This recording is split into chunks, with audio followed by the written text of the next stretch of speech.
couple things to make sure that it's actually working. My name is Dr. Chad Kuntz. Again, I'm a sports physical therapist. And yeah, today we're going to just make sure that you guys know how to do a lunge without hurting your back, without hurting your knees, being safe on both of them. I tend to find that back and knees are the most common victims to a poor lunge. I've got a slightly different setup today, so you'll have to just kind of hang with me. For the first time, I'm also streaming onto my website too, so you'll see me kind of going back and forth because I still want to make sure that I can answer all of your questions. So if you have any comments or questions, just feel free to plug them in as normal. I'm actually picking them up on YouTube, so you can catch this on YouTube or Facebook too, so that's primarily where we'll be paying attention to the comments, okay? So I'll make sure to answer any of the questions as we go through with it. All right, so to make sure that you guys can do the lunge properly, there's a wide variance, and you'll have to mind my camera. I want to make sure that you can see my feet and the whole body with this. So when you're going through the lunge, it depends on really what your level of expertise is. So we're going to kind of start at a pretty low level, okay? You have to understand that balance is really an integral component to all of this too, okay? If you don't have good balance, it makes a lunge much more difficult in the sense that your body's going to try to find that stability. And unfortunately, it tends to find that stability through the knees in a poor position, or people tend to bail out using their back as well too, okay? Okay, great. So just to kind of see where your balance is at, from a very beginner level, we want to make sure that you could kind of get into this hip hinge position, which you'll hear me say quite a few times today. So getting into this hip hinge position where the knee can go over the toe, and a good way as a beginner just to see where you're at is to kind of go ahead and just see if you can stabilize. In this case, I'm going to stabilize my left leg and just control my right leg. As you can kind of see, I'm going through the motions of just tapping behind, tapping next to my foot, tapping behind, tapping next to my foot. You'd be surprised, for those people who have been in pain, they've learned that even in this transitional movement, where just to go back, there might already be a compensation like that, where the knee might cave in, which is one of the flaws we're going to want to really keep an eye out for. So that might be even a good place to start if you haven't done lunges in a really long time, if you're struggling with balance, keeping really the whole hip, the knee, and ankle in line, and just kind of tapping back and forth, okay? I'm going to give you 3 common faults to think about that people do with their lunges. The first one that I see is that their trunk is too vertical, okay? They're not only vertical, should I say this, it's kind of a 2-for-1, but their back is also very arched when they go into their lunge. So something that you're going to hear me say a lot today is to try to get you into a hip hinge and try to get your trunk forwards. I like to shoot for almost about a 45-degree angle, which is a lot for people. Whether they learned it from their gym teacher, their PE teacher, in high school, some athletic sports class, basketball camp, warm-ups for whatever activity, people have, for whatever reason, learned that their trunk should be really up. But I really want to get your chest forwards when doing so. So that'll be one of the main criteria that we focus on today. The second flaw that I see is that your stride length is too long. So people will have a really long stride when they get into their lunge. And then not only that, their back leg tends to be flat. Their heel tends to be flat down on the ground. And they end up kind of just hanging on this hip. In fact, a good lunge, you should have about 50% of weight on each side. But when your back heel is just flushed down like that, and you're putting a lot of weight through this back leg, and you're just kind of hanging on your ligaments and you're not using your muscles, you're kind of defeating the purpose of a lunge. So we're going to work on stride length today as well. That's something I really want you guys to focus on. And then the third, we've already given a little insight about it, is making sure that the knees don't cave in. I want to kind of give you guys a resolution as well on each one of these things. Sorry, I'm just going to check to make sure I'm receiving all the comments and that people aren't asking any questions and that we're doing okay with that so far. So hang with me for 1 second. Okay, I think we're okay right now. Perfect. Okay, so we're going to actually start from the bottom, making sure that our feet are actually in the proper position. I'm going to kind of show you what we need to do with that. So regarding foot alignment or feet alignment, if we actually start with the back leg, as I've kind of alluded to, people tend to, if you can see this, they kind of rotate and they'll kind of hang and drive on the inside of the foot. So when people do the lunge, they tend to think only about the front leg, but it's really important that you focus on the back leg in general too.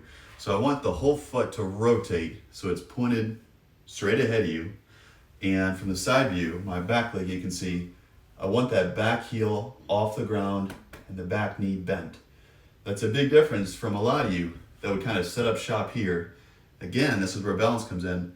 You're getting that stability, right? So you're getting the stability from the wrong places. We want to get the stability from the quadriceps and the legs and the muscles. So regarding foot or feet position, make sure that your back leg and its foot is pointed square ahead, and the same should be true for the front leg. Now the front leg, regarding its foot, it needs to be fully down onto the ground. I see those who are calf dominant and they'll kind of lift the heel up, okay? Make sure that the heel gets down, and I like to drive right through the mid back part of the foot, kind of right in here. Not here in the toes, but just kind of the back third of the heel, okay? And that's where your weight distribution should be. Now, if you have a really flat foot, let's say in this case my left foot is really flat, you can actually play, and all you'll need is like a towel. I'm just gonna roll that up. See if you can see that all right. You might be able to see that. And I'm actually gonna just put half of my foot on that towel, okay? Half of my foot on that towel, and then I'm gonna resume position. And I'd be curious, if you were to do the lunge without that towel, and then also add that towel in, do you perceive a difference, okay? Do you feel more stable with the towel? Do you feel like you could do more reps? Do you feel like things are just connecting? Do you feel like it's easier? Particularly for people who have a flat foot, or as we call it, a pes planus. If you put half of your foot onto like a towel or a little support, and you do a lot better, that might be suggested that we need to work on your intrinsics and your support within that. But B, you also might benefit from a little bit of like an orthotic in your gym shoe if you're kind of building up into that, which is totally fair game, okay? That's totally something that you guys could do. All right, how are we doing? I want to make sure we're doing okay here. Again, I am beta testing a new product, so I'm just kind of like keeping an eye to make sure that things are working out all right. So I apologize if it's laggy, if I'm unable to get to questions, all right? Okay. So to work on our intrinsic support, you can actually I like to use a pen underneath the foot, okay? So I like to cue my clients, if I'm gonna drive this pen underneath your arch, don't let the pen touch the arch. And what does that do? It makes me curl up a little bit. So to give you kind of a close-up, if this is my flat foot, and if I say, don't let the pen touch my arch, I'm gonna kind of curl up. Guess what I'm using? I'm gonna use my intrinsics, okay? So therefore, I'm gonna get my front foot not only grounded well through the back part of my heel and foot, but I'm going to be in the most proper position regarding my intrinsics of my feet, okay? So if you guys really follow those principles, at least from the feet, you're gonna get into such a better grounded position that I think is gonna set you up for success, okay? Because I've seen a lot of funny things happen at the feet. Once we correct that, really the whole lunge looks better, all right? In addition, I didn't say this because I've talked about the back foot kind of being splayed out. But I have seen the case where people rotate the toes in too much. And this is just how connected the whole body is. Someone had pain on the bottom of their first toe, and they didn't like to load that first toe. So what do? They kind of rotate away from it. They bring the heel out, the knee in, and they even had hip pain. But I looked at their foot and I said, well, why is your foot like that? Why is it rotated in? And actually because of their first toe. So we had to work on their first toe mobility before we could even get into a lunge, okay? But nonetheless, like I said, if you're working on ground up support for your lunge, use a towel. You can even use a pen underneath the foot to cue and to train someone to get into the proper supporting position, grounded from the feet. Okay, so that can be a good place to start for you. Now, if you're struggling with knees caving in, you've probably seen this. It might even be redundant, but it's worth the reiteration. Now, you don't have to have only the loop band. I don't know if I have a ribbon band. I don't. But if you just wanted to focus on one leg, you could take a ribbon and attach it to something. I mean, I've gotten away with a ribbon like on the opposite side of a door handle, so you don't necessarily only have to have the loop band. But the loop band does give us a little 2-for-1 action, because you could get some stimulus to both sides, okay? So I'm gonna put that band just above the knees. I don't like below the knees. So if I did a lunge below, it's crossing the knee joint. So therefore, other muscles are involved that I don't really care about. I want the hips to be working. So I'm gonna put that on just around the lower part of my thigh, okay? So again, this is for you if your knees cave in and if you struggle with that. So from there, we're gonna get you into that starting lunge position with my butt back. I also want you to notice, look how wide my knees are when I go into the proper position. The band's cueing me, so I get to fight that. So I feel my glutes working on both sides. You can significantly help your knees feel safe and helpful by addressing your ankle mobility, your hip position, and getting your core and hip hinge to be on point. So we're gonna get into a position like so. I'm gonna drive my knees out, and this is a wonderful starting position for my lunge. If you notice that you don't have pain with the band, but you have pain otherwise, that might be a good cue that you need to strengthen and activate your glute muscles a little bit. And I'd suggest go ahead and train with the band as long as you need to get the proper firing and cueing that you need. So the second deficit that I see with the lunge is that caving in. And if you can just fight into that as you go up and down, I think that's gonna really help you. Okay, how we doing, everyone? Doing okay? Just gonna make sure that we are good on this. Looks like we're doing okay. Again, if you catch this on the replay too, if you're watching this on YouTube or on our Facebook, just go ahead and feel free to put a comment and I'll be sure to get back to you, okay? Now, from the side, I really want you guys to make note of how we can learn to do the hip hinge to really help with your back, okay? Because a lot of people will overly arch and they'll kind of fall into it like this. You see that move right there? I'm up tall, I'm extended here, and I kind of go into it like that. And that puts a ton of work on my back. So really, I spend a lot of time with my clients even working on our standing posture, right? So we don't want to be overly arched or leaning our weight forwards. We really have to work on generating the weight through the middle part of our foot, engaging the core a little bit, and yes, I even squeeze my glutes a little bit, and that gives me a good starting position. So from there, it's just a leaning forwards. You could pretend like you're bowing. I'm just gonna bow a little bit, and that goes back to where we started with just a tap, okay? So if you're struggling with back pain, I think you should significantly spend time on the ability to just lean forwards and tap, letting your front leg do the work. When we actually make that front leg do work, it's amazing how much fatigue and muscle burn people get from just simple stuff like this. And this could even be people used to jumping and like CrossFit style workouts, but if we slow things down and make you work on the muscles that you may have been subconsciously avoiding, it's incredible how much muscle burn and work that you can actually get, okay? So let's say you feel good about this. All right, let's say you can bow forwards, tap. So from there, it's simple. it's just bringing I like to think about bringing my back, in this case, right knee, straight down to the ground. Straight down to the ground, okay?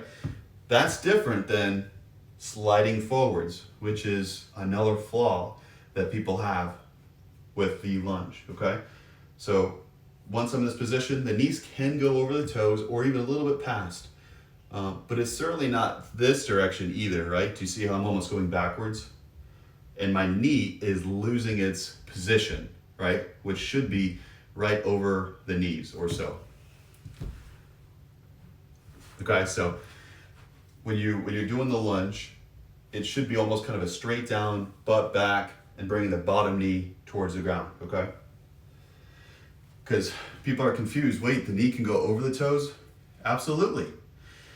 If I'm just around the house, and let's say I drop this pen, if I have to go get it, I'm gonna literally this is one way to do it, but I'm gonna get into my lunge position.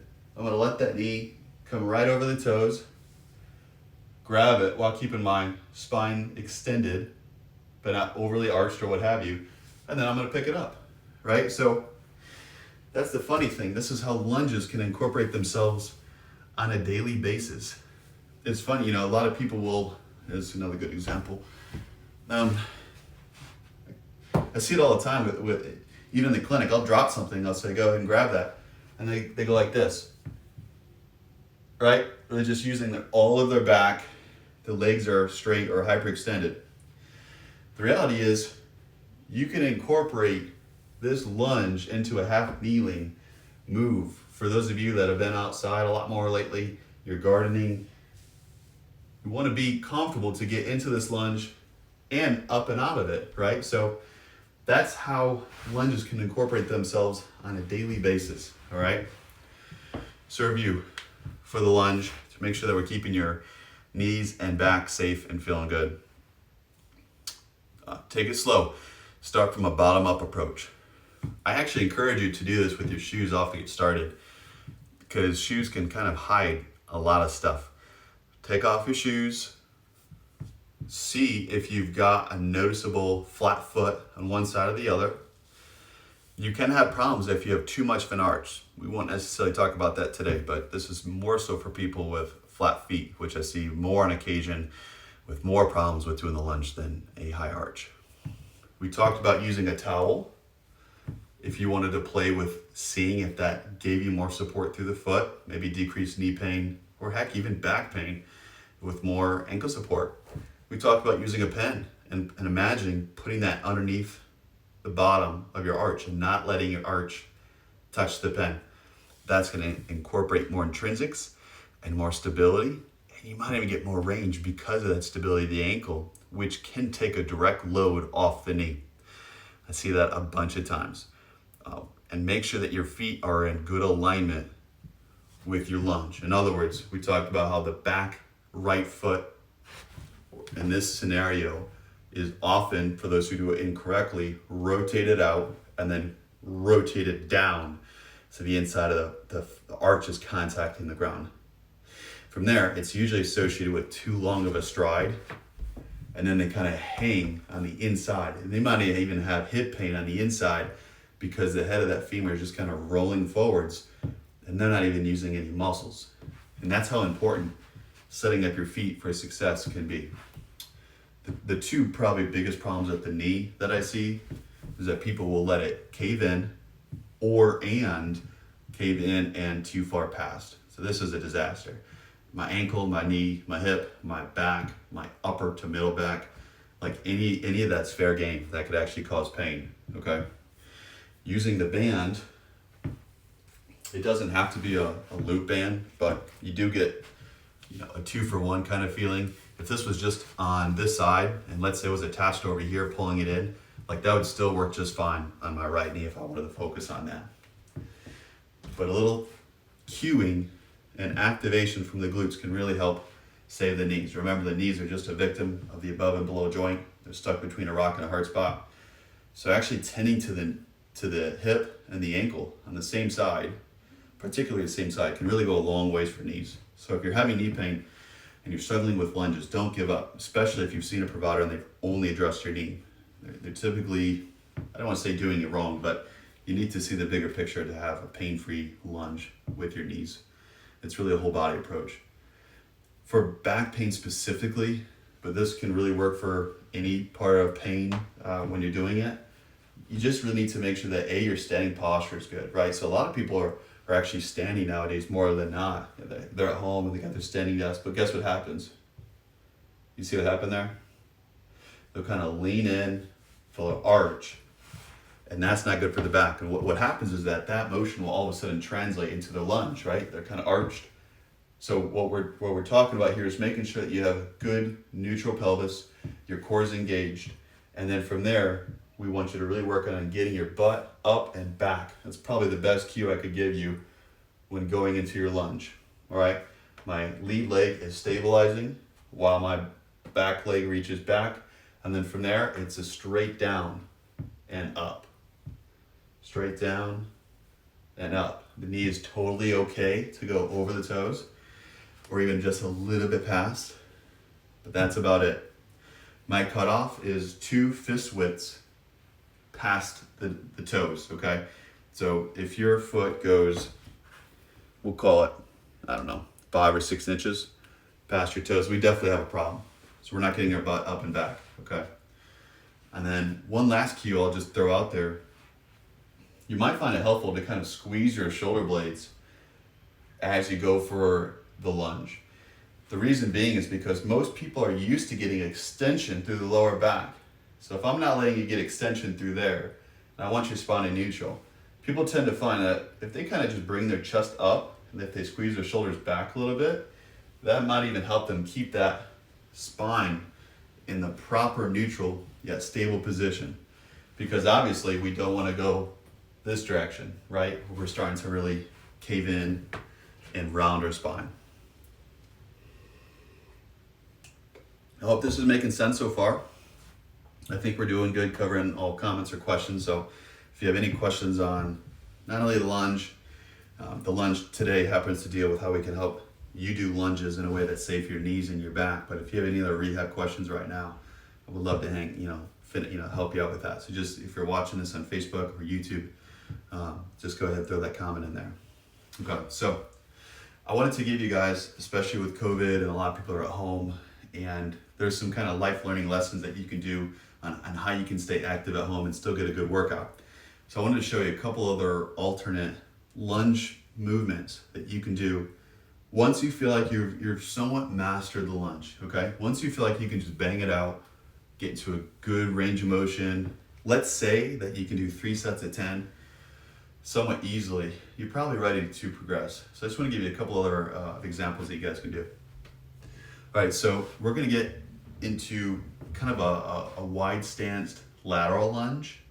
This is great for really isolating one leg at a time, which I find is really helpful from a rehabilitative perspective because it's so easy for one leg to dominate over the other.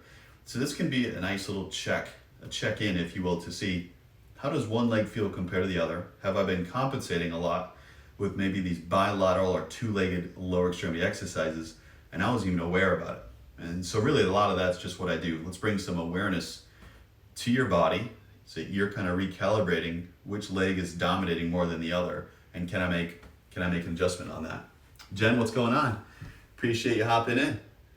I was actually able to get on today. I know you sent out to me, you enjoy the content, and I've actually received a lot of emails like that, which I'm really grateful for. But let me tell you, everyone, when you've got 2 under 3, it is a game changer, especially with all this. So for those of you that, I don't know, I guess if you have older adults, you probably, older children, you probably have your own problems. But let me tell you, it's been a challenge. So I'm grateful to get on today, help people out. So we're gonna get you into a wide stance. And so from there, the trick is to keep in this leg, the opposite leg straight. I'm gonna bring my butt right over and back behind my left knee and my left ankle. It's okay to let the toes flare out a little bit. We're in external rotation of the hip, so I think that's totally fine. We still want to keep a little arch support underneath our feet, okay? So we're starting here. I actually am squeezing my glutes and tightening my core a little bit, and then it's going to be a huge hip hinge, okay? So I'm gonna bring my hip back, my heart forward. I'm gonna take that really as low as I can go. All right, so there was that side. So a couple of things that I really like about this, I get to feel my inner thigh flexibility as well, okay? There's even some arguably ankle flexibility that's involved with this. There's a lot more loading to one side at a time. You get to assess your hip joint mobility, right? So you get to see how low can I go, so to speak. Do you feel, any pressure building up in the knees? I'm kind of reaching out, so this is somewhat of an intermediate way to do it because it does give me a little bit of a balance, right? So the tougher mobility with that, you can hold weight. If you don't have too much weight, honestly, just holding like a gallon of water is hard. It's a little unstable, it sloshes around. So that's like a nice little home remedy that you could do. Or it really tightens you up, it's tougher, you can actually put your hands behind your neck. Try to reach your elbows towards the ceiling. That'll lock out the spine and really force the lower extremity to work harder.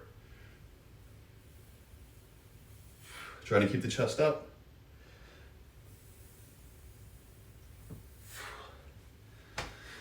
So that's a really nice lunge variation. Believe it or not, it's kind of like a lateral lunge. You can, work side to side. I'd say to start assessing, go ahead and do each side one at a time, just to kind of see what you're, working with.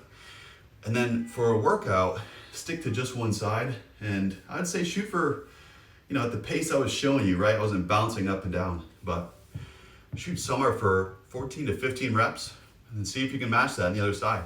That can be one heck of a lower body exercise. It's just body weight. But a lot of us aren't accustomed to moving like that, so it can be quite a challenge. The last exercise / progression of the lunges that I wanted to show you today are the split squats, or you might hear it called the Bulgarian split squats. And I'm just gonna use this futon below over here. You could use a chair at home. It doesn't have to be anything too fancy. You just need something to prop your feet up. So I'm gonna just prop my foot up.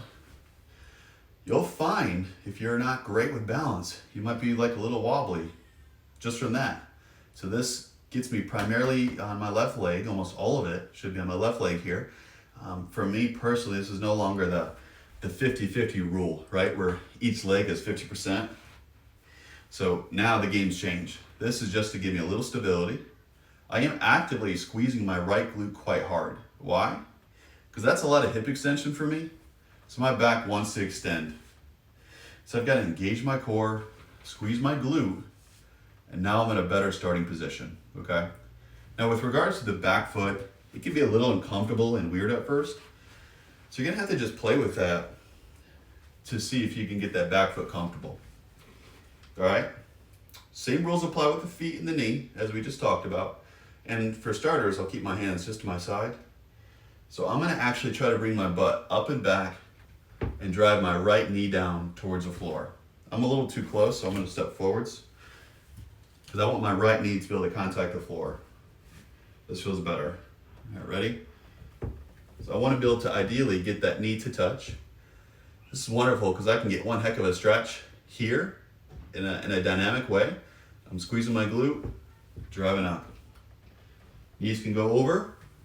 I'm hunched forwards. I'm not here. That would probably hurt my back. And up.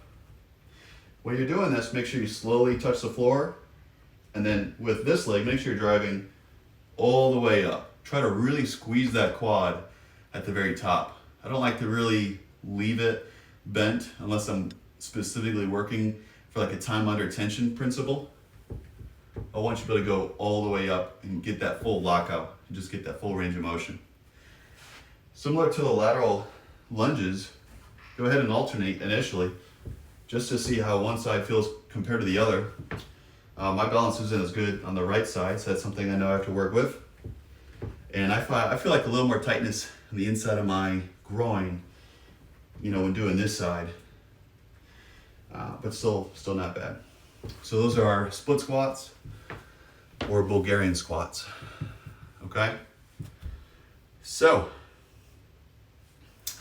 to summarize, and I know those who are catching this on my website, I found out there's like a 30-second delay, so I'm gonna just recap so that those people watching are able to see everything. So going through the lunge, it's absolutely possible for you to protect your knees, save your back when doing the lunges. Lunges are one of those movements that we really should be practicing on a daily basis. And if you find that you're not, you're probably working around it somehow. I kind of threw out this example earlier, like if I had to grab that, I'm seeing a lot of this, right? So what should you be able to do? That's basically a lunge, right? I'm lunging into a half kneeling position. And I think we need to be able to do that absolutely. Why is it difficult? It requires a lot of lower extremity strength. I'm working with a lot of people that, as you get older, I'm serious, just to do a good lunge, it takes a lot of leg work, okay? So if nothing else, train lunges so that you can make your everyday life easier, okay? Follow those principles. If you need to go back, watch the replay, make sure you've got everything, if that makes sense. We are open, by the way, right now. So we are currently seeing clients in-house. We are deemed an essential service. Currently, the gym is closed, right? So the only person you'd come into contact with me, and we're just one-on-one, and obviously following all sanitary needs and requisites from the WHO. So if this is something where you feel like you need to get out of the house, you're kind of bored as heck through quarantine, and you'd like to kind of invest in some ideas on how you can continue to feel better and move better during this quarantine, please reach out to us. You can just comment below or shoot us a text or a call, okay? And otherwise, I wish you guys all the best. I hope this was helpful. I appreciate you sticking with me today because I am test driving the option of reaching out to people through our website, as you'll see in the link too, which is kind of a cool feature because not everyone's on Facebook or YouTube savvy, and I still want to be able to get the education out to them, all right? So if anyone's interested, just share them that link below and they can actually sign up for notifications, and I'll just shoot a quick email before I hop on to those who are interested or text. And that's great, it's exciting, so it's fun. I appreciate everyone being here today. I hope you guys have a great rest of your day. Take care.